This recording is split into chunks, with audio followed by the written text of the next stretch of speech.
పొందుతారు. గురువు గారు, మరి సింహరాశి వారికి ఎలా ఉండబోతోంది ఈ 2025?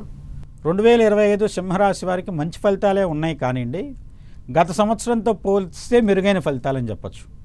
అద్భుతమైన ఫలితాలు కాదు, కానీ గత సంవత్సరంతో పోలిస్తే మెరుగైన ఫలితాలు ఉంటాయి.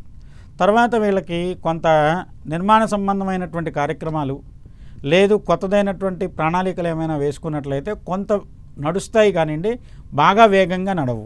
పనులు ఆలస్యం అవుతాయి కానీ అవుతాయి. దీనికి చాలా వరకు కుజస్తంభన కారణం. శని కూడా వచ్చేసేసి అష్టమ స్థానంలో ప్రవేశించడం వల్ల కొన్ని ఇబ్బందులు ఉంటాయని చెప్తాం. కాబట్టి ఏంటంటే వీళ్ళకు శని సంబంధమైనటువంటి పీడ కానివ్వండి, లేదంటే శని సంబంధమైనటువంటి ఆలస్యం తొలగడం కోసం శనికి సంబంధించిన పరిహారాలు చేసుకుంటే మంచిది. తర్వాత రాహుకేతువుల్లో కేతువు కూడా ఈ రాశిలోకి వస్తాడు. కేతువు ఈ రాశిలో ఉన్నందువల్ల, కేతు అంటే తల లేకుండా ఉండేటువంటి గ్రహం. ఒక రాక్షస స్వరూపానికి తల అనేది రాహు, కేతు మిగతా మొండెం భాగం. కేతువు రాశిలో ఉన్నప్పుడు ఏమవుతుందంటే అన్ని రకాలైనటువంటి పనులు ఆలస్యం అవుతాయి, లేదు పని పూర్తయిన ఫలితం ఆలస్యం అవుతుంది. అంటే పని పూర్తవుతుంది, అంతా ఓకే అవుతుంది, కానీ ఫండ్స్ రిలీజ్ అవ్వడం లేట్ అవుతుంది. ఆ విధమైన ఆలస్యాలు ఉంటాయి. దానికి ఏంటంటే ఖచ్చితంగా నిత్యం గణపతిని ఆరాధించితే చాలా మంచి యోగాలు ఉంటాయి.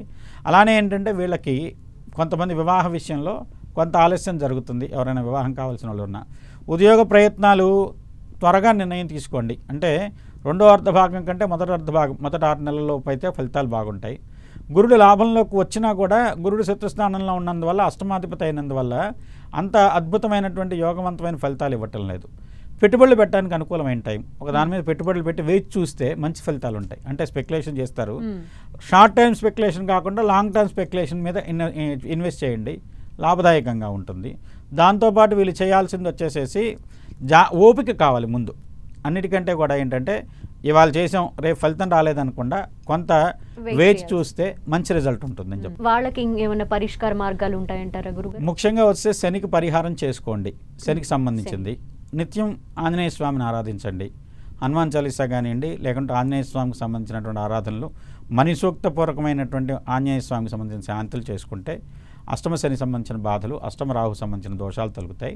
అదేవిధంగా వస్తే పటికి బెల్లం ఉంటుంది, దాన్ని శనగపప్పుతో కలిపి, పచ్చిపప్పు అంటారు కదా, పచ్చి శనగపప్పు పటికి బెల్లం రెండింటినీ కలిపి ఈ గణపతికి కానీ ఆంజనేయ స్వామికి కానీ నివేదన చేసి దాన్ని చిన్నపిల్లలకు పెట్టండి. తద్వారా ఆర్థిక విషయాలు అనుకూలంగా ఉంటాయి, ఆర్థికపరమైనటువంటి లాభాలు జరుగుతాయి. దానికి ఉపయోగపడుతుంది. ఓకే, ఓవరాల్గా అయితే సింహరాశి వారికి కొంత మిక్స్డ్ రిజల్ట్ ఉంటుంది. బాగుంది కానీ ఆలస్యంగా వస్తే ఫలితాలు అంతే. ఓకే, వెయిట్ చేయాలి వాళ్ళు. అంతే.